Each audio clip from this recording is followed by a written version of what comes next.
Hey everybody, welcome back to Hale Middle School Art for my Art 2 and Art 3 kids, my 7th and 8th graders, and my 6th graders. Welcome to Hale Middle School Art. It's going to be an exciting year. I'm super pumped for having you guys back here. It's going to be great. We're going to finally do some art. I know it was a long summer. It was a long summer for you guys, me as well. Hopefully you guys had some fun. I know I did-ish, but it's back to school.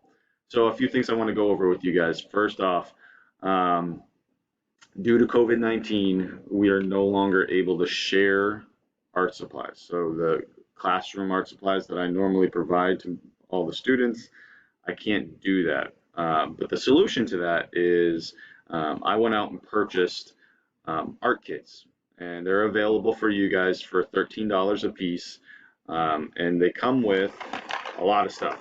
It's a nice goodie bag here. So this is what it looks like.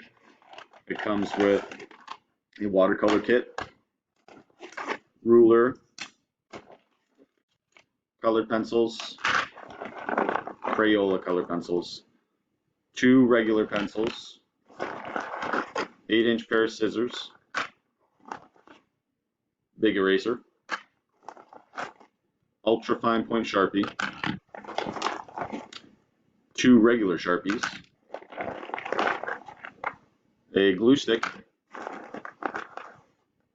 and a pencil sharpener. So, and the bag. It also comes with a sketchbook and some extra brushes, but they haven't come in yet. But all that will be $13. Trust me, this is the cheapest you're going to find. All of this all together, if you were to purchase it separately, would probably be around like $32.